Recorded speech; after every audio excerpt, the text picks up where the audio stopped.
I'm talking with Jens Christian Lindhoff of RTX. Jens Christian, we've been talking a lot today about IoT. With the 3GPP and 5G standards becoming more mature, do you think that the proprietary networks will decline and eventually disappear?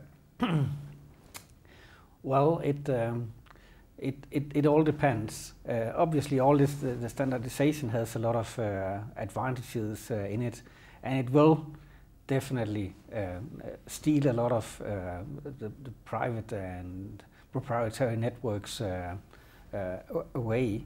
However, within the areas that RTX is working, especially within voice and wireless intercom systems, many of these networks are proprietary to the vendor that actually makes them.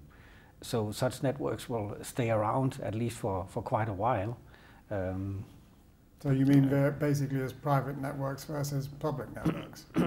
Yeah, they are a kind of private networks. Here, however, there's also going to be some changes going forward, also related to these 3GPP standards, because it's going to be possible going forward to have private networks that are truly private, like the old-fashioned proprietary networks. Yes. But at the same time, the same equipment will actually be able to work on external operator-driven networks. So some companies may have their own kind of mini cellular 5G network. Will Bluetooth 5 become the dominant technology not only for personal area networks as it is today, but also for many of the local area network applications that are currently served by other short-range technologies? Yeah, I think all these new features that are promised for the Bluetooth 5 standards will, of course, extend the usage of Bluetooth also beyond the personal area network space. And in some cases, you may see Bluetooth 5 as a type of local area network.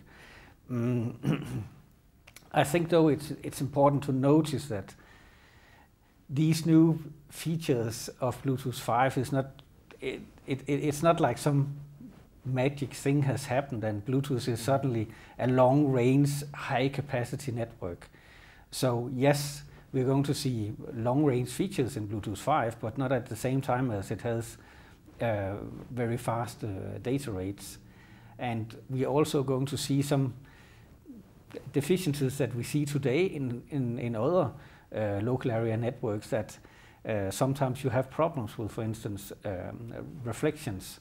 When you get to the longer range, then you get more problems with reflections, and you need systems to cope with that. But do you think that the Bluetooth 5 deficiencies can be overcome? To some degree, for sure. It's not unlikely that you can actually kind of combine techniques that are used today in proprietary network solutions with the Bluetooth. At RTX, we have implemented equalizer solutions that are very equal to what you have in cellular networks, also in local area networks, to overcome some of these deficiencies. And for sure, some of the other deficiencies that we're going to run into, there's probably going to be some solutions that we can implement. Making these solutions working efficiently, though, requires very tight cooperation between a system house like RTX and then our partners in the semiconductor space, because you need this in-depth knowledge. So we will be working very closely with partners like Dialog Semiconductor and Qualcomm and others to actually make these local area networks work in the future. Well, clearly in the future there are going to be a lot of other competing standards, especially in the IoT space that we've been looking at. How are we going to be able to cope with that? Yeah, that's a very good question, and we have been asking ourselves that question a lot of times at inside RTX. I don't think there's a simple answer to it, but I think the fact that we are actually seeing these different technologies coming together in some areas at least. We have the LTE and narrowband and M1 standards on one side as cellular, and we have some proprietary, maybe like LoRa-based networks on the other.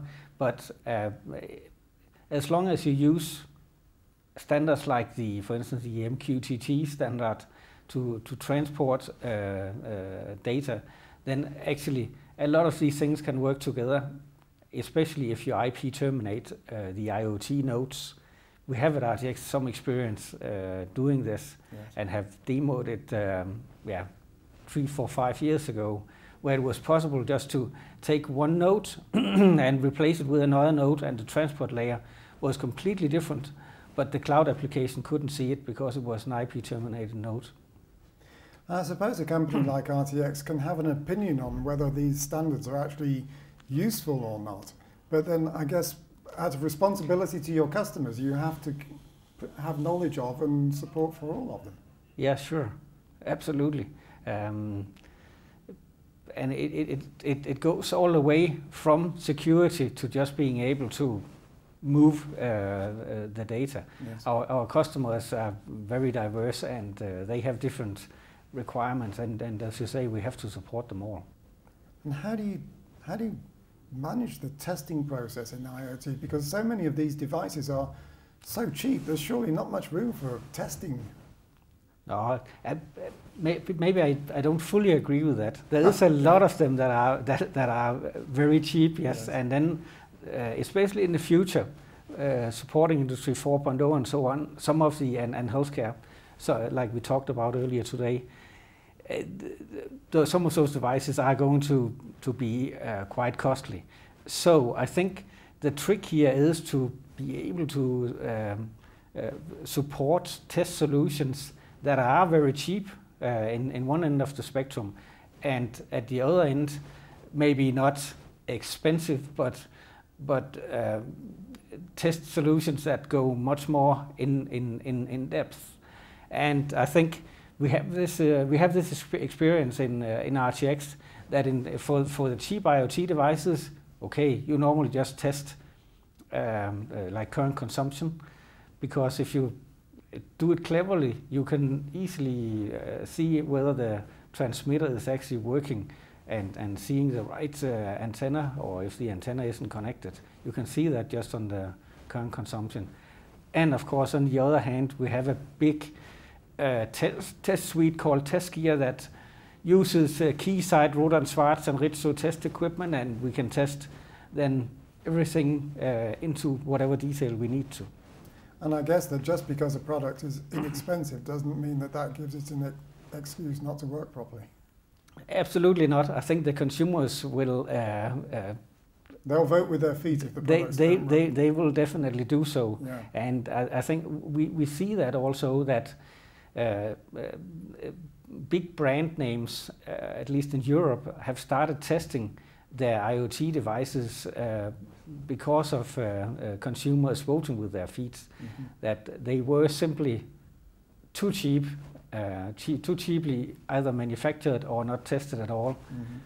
So, yes, yeah, absolutely. You have to do a little bit. Yeah. Okay, then let's wrap up with a little bit of location information. Where is RTX based? Oh, it's based in Denmark, in what used to be called not Silicon Valley, but Mobilicon Valley. We are still doing a lot of wireless electronics there, but as I like to say, the sun never sets on RTX, because we have a big site in Hong Kong, and also a site in San Diego, so more or less the sun do never set on RTX. Global coverage, I guess that's pretty important, isn't it? It is. Thank you very much, Jens Christian. Thank you, Jens.